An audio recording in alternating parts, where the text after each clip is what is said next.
নমস্কার, আমি প্রিয়দর্শিনী মুখার্জি। আপনাদের সামনে অনেক দিন বাদে আবার নতুন করে ভিডিও আনার চেষ্টা করছি। মাঝে আমি খুব বেশি অসুস্থ ছিলাম, যার জন্য আমি আপনাদের সামনে কোনো রকম ভিডিও আনতে পারিনি। তো আজকে অনেক দিন বাদে চেষ্টা করে আবার নতুন করে বসেছি আপনাদের সামনে ভিডিও করার জন্যে। নানা রকম বিষয়বস্তু তুলে ধরার চেষ্টা করবো আমার যেটুকু সীমিত জ্ঞান সেটা দিয়ে। প্লিজ আপনারা আমার চ্যানেল দেখবেন, লাইক কমেন্ট করবেন, পারলে শেয়ার করবেন। আর নতুন যদি হন তো প্লিজ সাবস্ক্রাইব করবেন, আর যদি আগে থেকে সাবস্ক্রাইব করা থাকে তো অনেক ধন্যবাদ।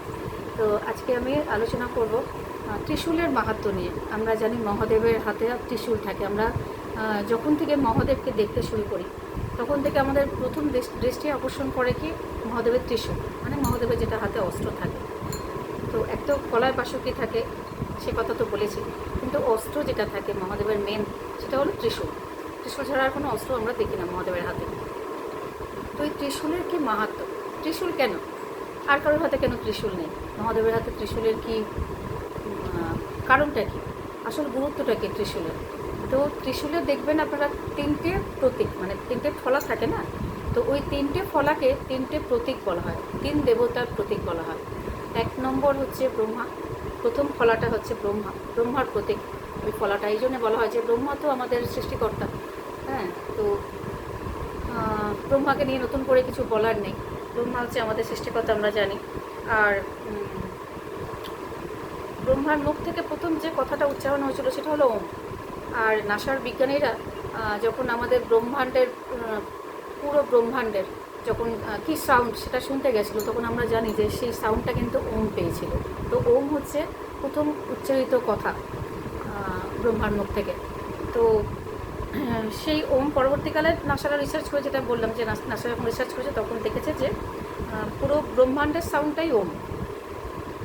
তো ব্রহ্মা হলো প্রথম ফলা, আর দ্বিতীয় ফলা হলো বিষ্ণু, যাকে ছাড়া আমাদের গোটা ব্রহ্মাণ্ড অচল।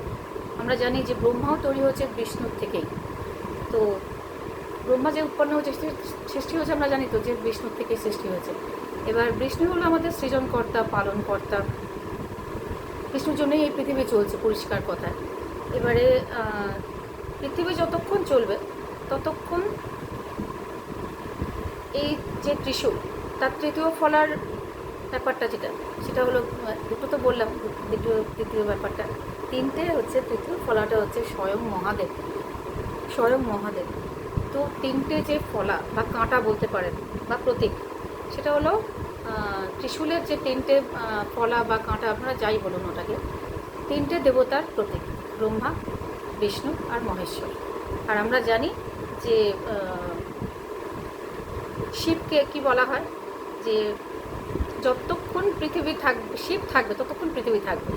আর কোথায় আছে পৃথিবী ধ্বংস হবে যেদিনকে মহাদেবের তৃতীয় নয়ন খুলবে, কোনো কারণে, অজানা কোনো কারণে প্রলয় হবে পৃথিবীতে, তখন তৃতীয় নয়ন খুলবে, তখন পৃথিবী ধ্বংস হবে, আবার পুনরায় সৃষ্টি হবে, আবার পুনরায় ধ্বংস হবে। তো এই ধ্বংস আর সৃষ্টির মাঝের যে খেলা, সেটা একমাত্র শিবই তৈরি করতে পারে। কারণ আমরা এই ধ্বংস আর সৃষ্টি এর মাঝে কি দেখি আমরা, যে একবার ধ্বংস হলো আবার যখন সৃষ্টি হলো ডমরুর শেপে চলে আসে না, পুরোপুরি ডমরুর শেপে চলে আসে, আবার এটা শেষ হতে সময় লাগে, তারপর আবার ধ্বংস হয়। তো ধ্বংসলীলা এবং সৃষ্টি, ধ্বংস আর সৃষ্টির মাঝখানে যে ব্যাপারটা, সেটাই তো জীবন, সেটাই তো পৃথিবীর সমস্ত কিছু মূল উৎস, কেন্দ্রবিন্দু। তো এই তিনটে ব্যাপার, এটাই তো আমরা জানি যে সৃষ্টি হবে আবার ধ্বংস হবে আবার সৃষ্টি হবে, এটাই তো জীবনের খেলা বা পৃথিবীর একটা নিয়ম বলতে পারেন। তো এই সৃষ্টি আর ধ্বংসের মধ্যে একটাই শব্দ, সেটা হলো শিব। তাই শিবের ত্রিশূলে আমরা দেখি যে তিনটে ফলা হলো ব্রহ্মা, বিষ্ণু আর মহেশ্বর, এই তিনজনের প্রতীক, একটাই অস্ত্র শিবের হাতে আমরা দেখি। তো ত্রিশূলের মাহাত্ম্য অনেকেই জানে না, যে ত্রিশূলের কী মাহাত্ম্য, ত্রিশূল কেন, তিনটে ফলাযুক্ত এটা অস্ত্রটা কোথা থেকে উৎপন্ন হলো, কেনই বা, আর হাতে বা ডমরু থাকে কেন? ডমরু মানে আমরা দেখি না যে নানা রকম সেনাদের ব্যাপারে দেখবেন যে ওই ডমরুর শেপটা দেখানো হয়, মানে বালি ভর্তি করে শুরু আর শেষ ব্যাপারটা দেখানো হয় না। তো সেটাও কিন্তু ডমরু, মানে ভগবানের আর এক হাতে যেটা থাকে, মহাদেবের আর এক হাতে যেটা থাকে। তো সব কিছুর মধ্যেই কিন্তু অন্তর্নিহিত অর্থ আছে। আমরা যদি খুঁজি অন্তর্নিহিত অর্থ আছে, আর মাঝে যদি ব্যাপারটাকে নজর আন্দাজ করে যাই একটু, কোনো অর্থ নেই। তো চেষ্টা করলাম আজকে ত্রিশূলের মাহাত্ম্য আপনাদের সামনে তুলে ধরার। কেমন লাগলো প্লিজ জানাবেন, কমেন্ট করবেন যদি ভালো লাগে। তো একটু চ্যানেলটা সাবস্ক্রাইব করবেন, লাইক করবেন। আজকের মতো।